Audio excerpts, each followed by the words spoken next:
Queridos irmãos e irmãs, esta é uma noite em que o Senhor há de falar aos nossos corações.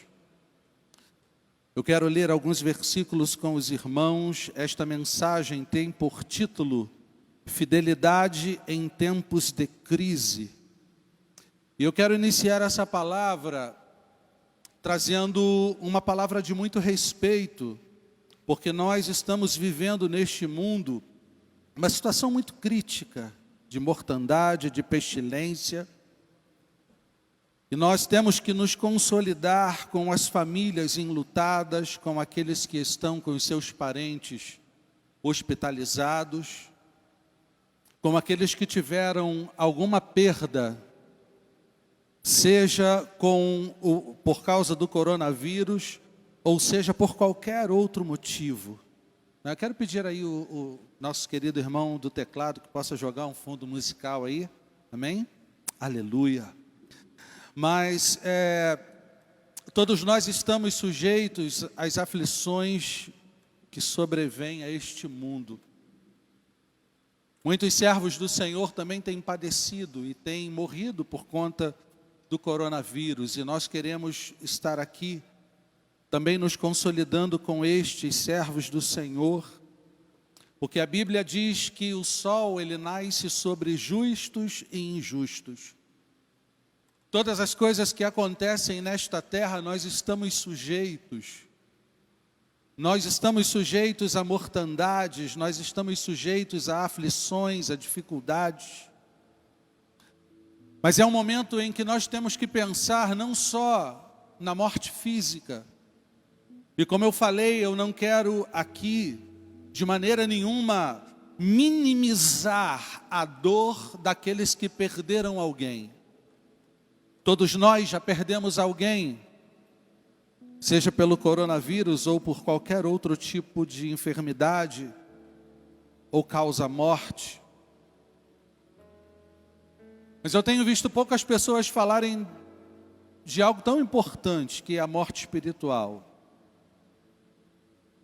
No meio de uma pandemia, de uma desgraça, assim pode-se dizer a nível global, a nível de transgredir todo o entendimento humano.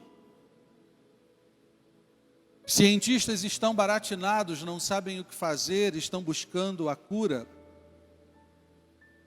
Mas existem muitas pessoas que estão se esquecendo das suas vidas espirituais. Jesus iniciou o seu ministério dizendo: arrependei-vos porque é chegado o reino de Deus. A morte física, muitos de nós vamos passar, seja agora ou seja adiante, não importa. Mas eu quero falar para você, querido irmão e irmã que está aí do outro lado da tela. O que você tem se preocupado? De que maneira você tem se comportado diante dessa crise mundial que também envolve o ministério da Igreja de Cristo nessa terra? De que maneira nós, cristãos, ou aqueles que professam a Cristo como seu Salvador, ou aqueles que frequentam a igreja, ou frequentavam a igreja até um pouco tempo atrás. A palavra é para mim e é para você. Porque hoje a gente não vai ficar falando de morte física. Porque a morte física, ela pode ser dolorida e causa muita dor. Mas existe uma morte que causa muito mais tragédia na vida das pessoas, que é a morte espiritual. E é um tempo de nós refletirmos sobre a nossa vida. Porque de que maneira nós estamos nos comportando diante das dificuldades deste tempo?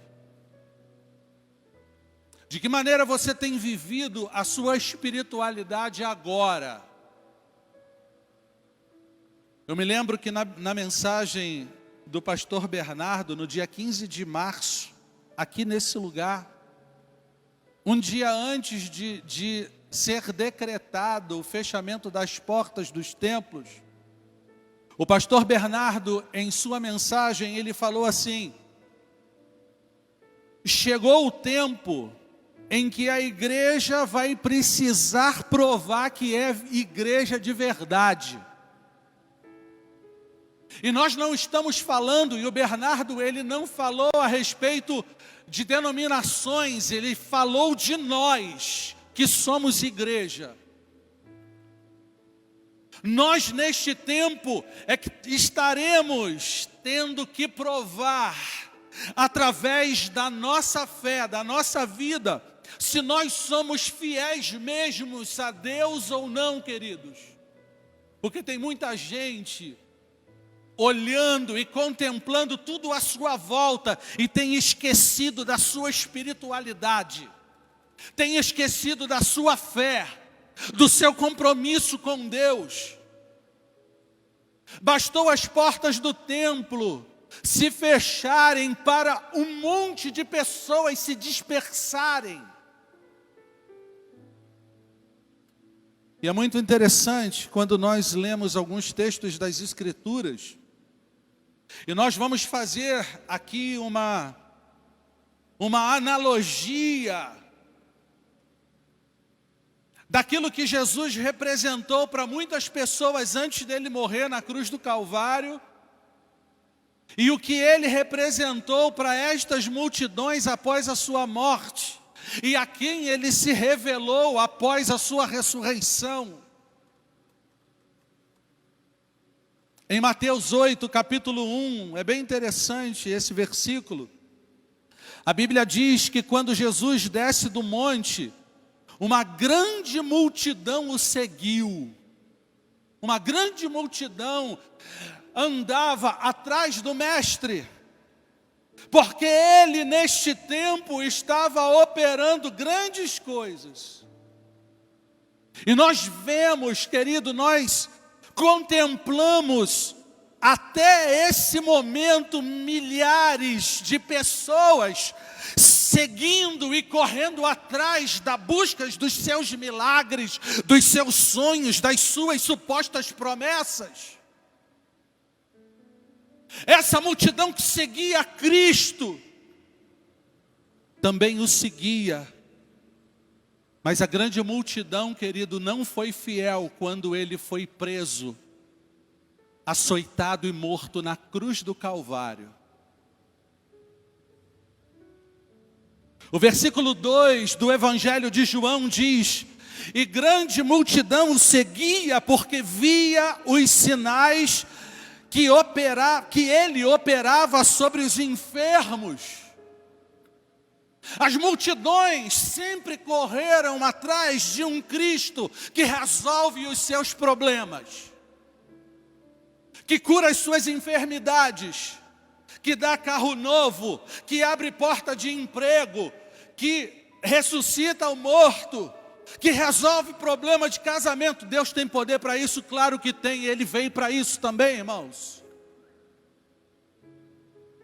Mas a nossa fé, ela não está estabelecida nos milagres que Cristo pode fazer por mim ou por você. A nossa fé, ela está estabelecida na fé que nos conduz à vida eterna. Porque estão todos falando de morte física nestes dias, e nós temos muitos motivos para também falar. Mas existem pessoas que estão esquecendo da sua vida cristã e da sua espiritualidade. Neste mesmo capítulo 6 de João, no versículo 26, Jesus diz o seguinte: essas multidões que seguiam Cristo, que seguiam o Mestre, Jesus dá uma resposta para eles, porque essa multidão toda correu lá para Cafarnaum para buscar Jesus. E no versículo 26, Jesus diz o seguinte: Jesus respondendo lhes disse: na verdade vos digo, que não me buscais, que me buscais, não pelos sinais que vistes, mas porque comestes pão e vos saciastes. Jesus atraiu a multidão por onde ele passou. Mas na hora que ele foi preso, na hora que ele foi açoitado, na hora que ele foi condenado à cruz do Calvário, pelo meu, pelo seu e pelo pecado de toda a humanidade, as multidões que o seguiam simplesmente o abandonaram. Porque é muito fácil, queridos, nós seguirmos aquele que pode fazer algo pela nossa vida. No sentido humano, quantas vezes nós vimos igrejas nesse Brasil vendendo bênçãos através de amuletos fraudulentos? Quantas portas se abriram para gerar anátema e enganar as pessoas e as multidões?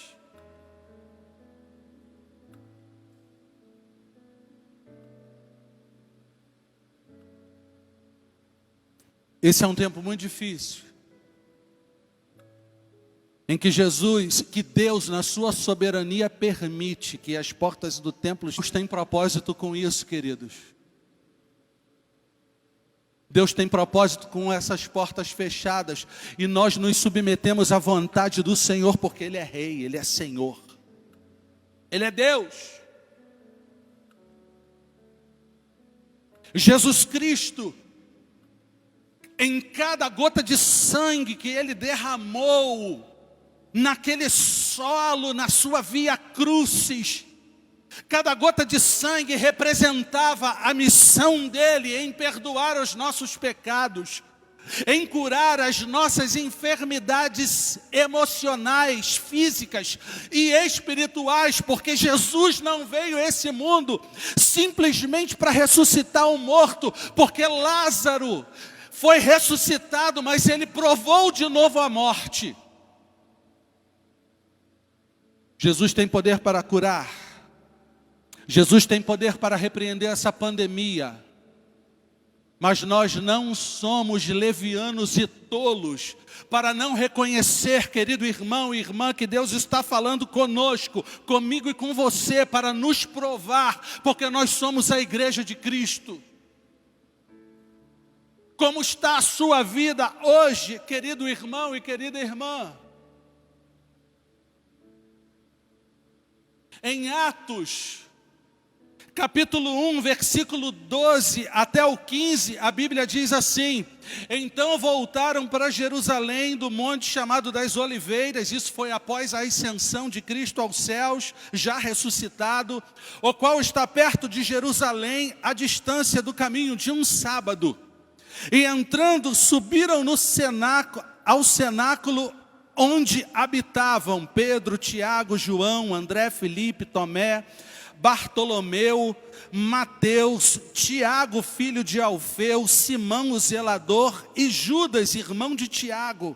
Todos estes perseveravam unanimemente em oração e súplicas, como as mulheres, Maria, mãe de Jesus, e com seus irmãos.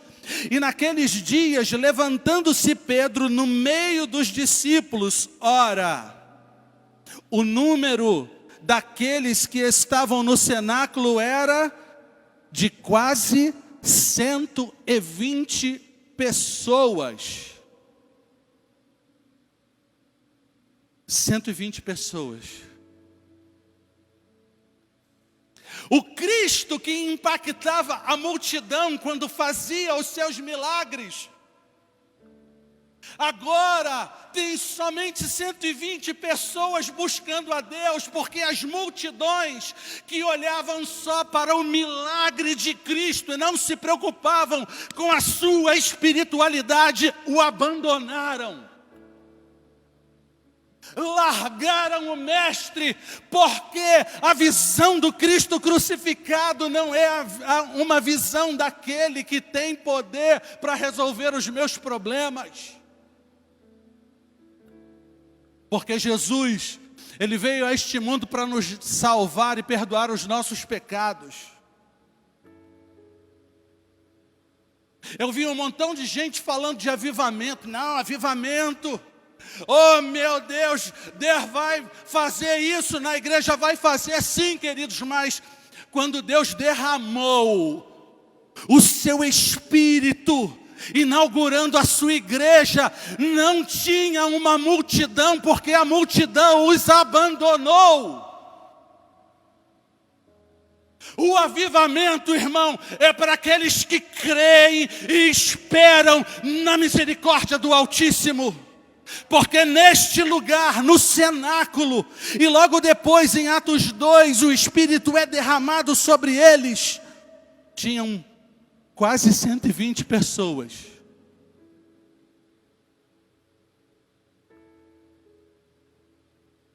Vai passar, eu acredito. A igreja vai reabrir, eu acredito.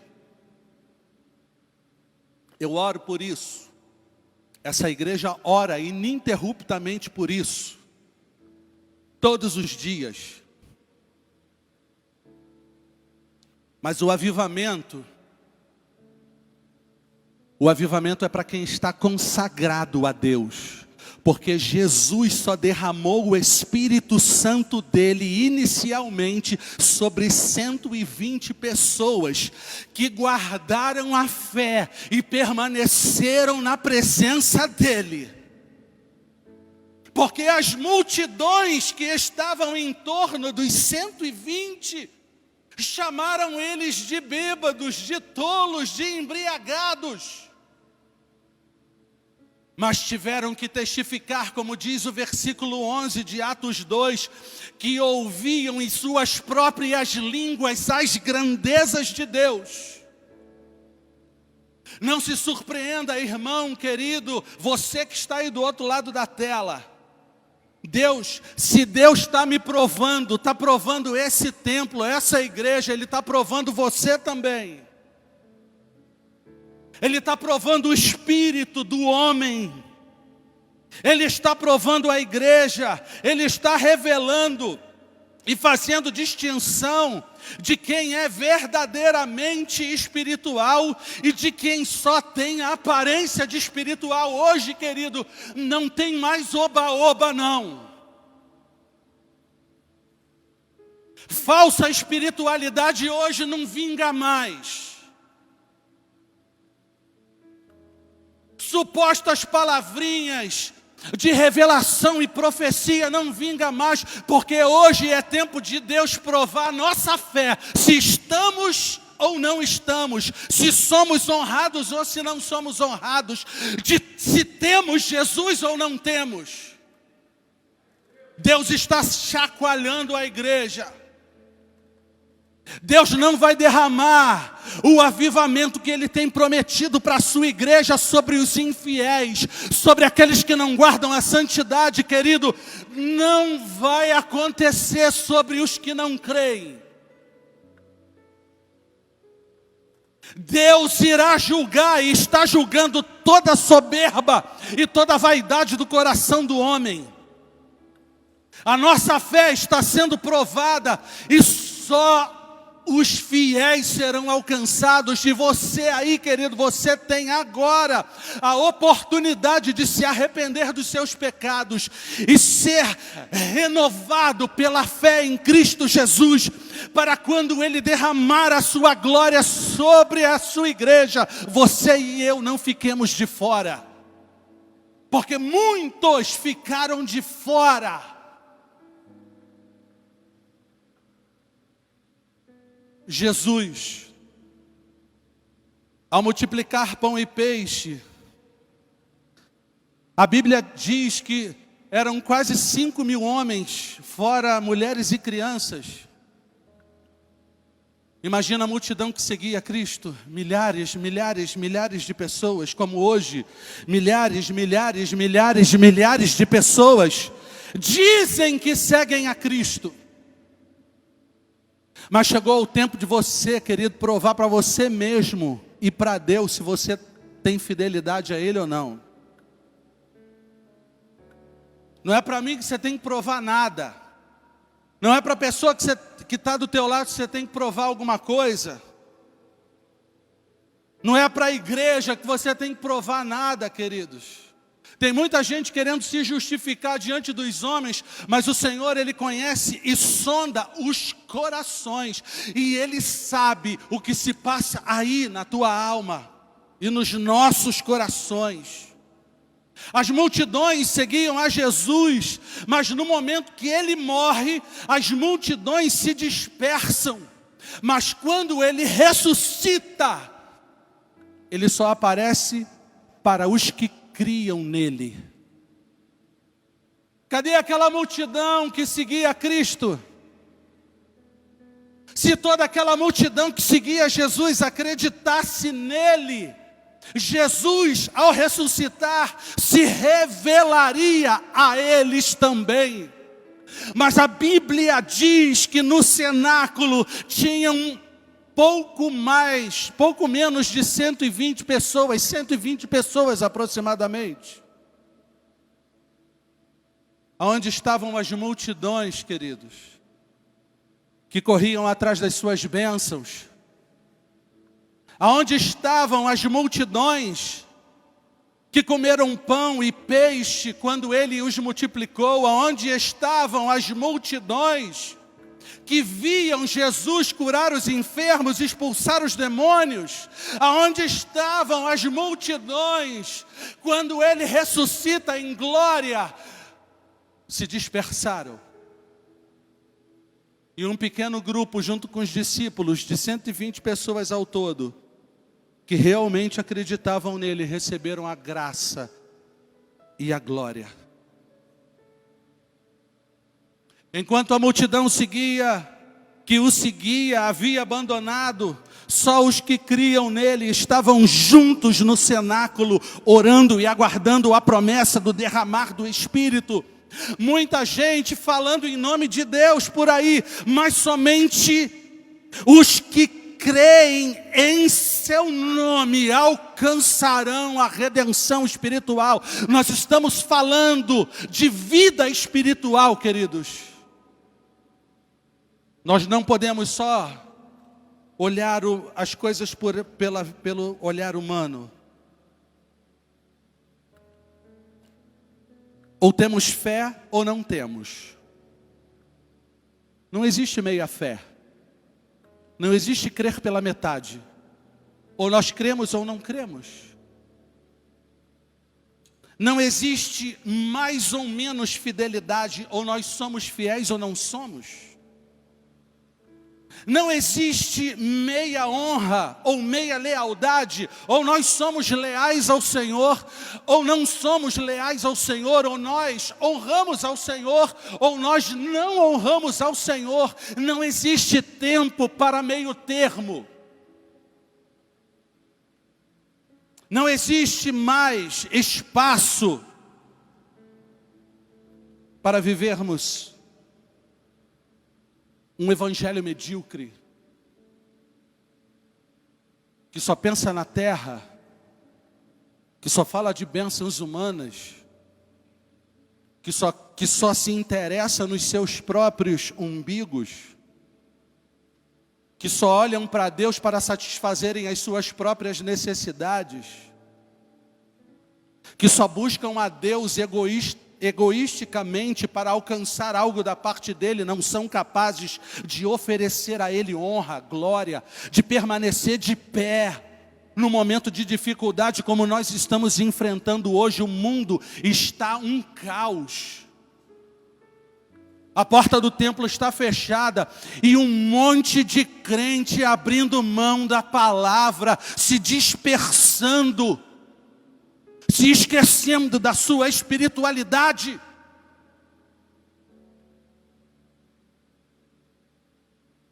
Todos nós corremos risco de morrer. Crente que morre de coronavírus não está em pecado não, querido. Pode não estar. Eu tive 2 notícias de pastores de uma igreja amiga nossa, do Nazareno, lá do Rio de Janeiro, que 2 pastores da igreja do Nazareno morreram. Todos nós corremos de risco de morrer. O apóstolo Paulo, ele fala em Romanos 8,36, por amor de ti somos entregues à morte todo dia. Somos reputados como ovelhas para o matadouro. Mas em todas estas coisas, no versículo 37, ele diz, nós somos mais do que vencedores. E eu quero, querido, confrontar você. Porque morrer ou não morrer, isso é inerente ao ser humano. Agora, herdar o céu ou não herdar o céu, isto é coisa que Deus pode determinar. Só Ele. E eu quero, em nome de Jesus, orar com você. Se você aí nesse momento está com o teu coração aceso e prestando atenção nessa palavra,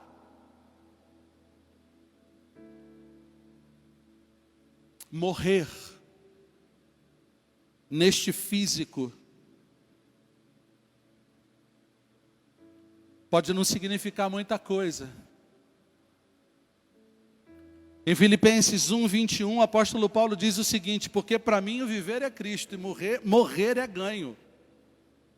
Que palavra incrível. O viver é Cristo e o morrer é ganho. Por que ele diz que o morrer é ganho? Porque ele tem convicção de que a morte física não seria capaz de tirar a glória que estaria sendo revelada para ele quando ele fosse se encontrar com o Senhor. Temos que nos precaver, sim. Temos que ser prudentes, sim. Nós temos falado o tempo inteiro aqui de prudência. Você não está vendo, mas toda a equipe que está aqui estão usando máscara. A nossa equipe higienizada, tudo direitinho. Porque nós não somos imprudentes. Mas eu quero dizer para você o seguinte. E se morrer sem Deus? E se morrer sem Jesus? Que expectativa nos aguarda? Eu e você, queridos, fazemos parte de que multidão? Da grande multidão que quando a coisa apertou, abandonou Jesus? Ou daquela pequena multidão de 120 pessoas que guardaram a fé e experimentaram a glória de Deus sendo derramada para pregarem o Evangelho que chegou até nós nestes dias? Deus tem autoridade para reabrir a porta da igreja e derramar um grande avivamento sobre esta nação, sobre este povo.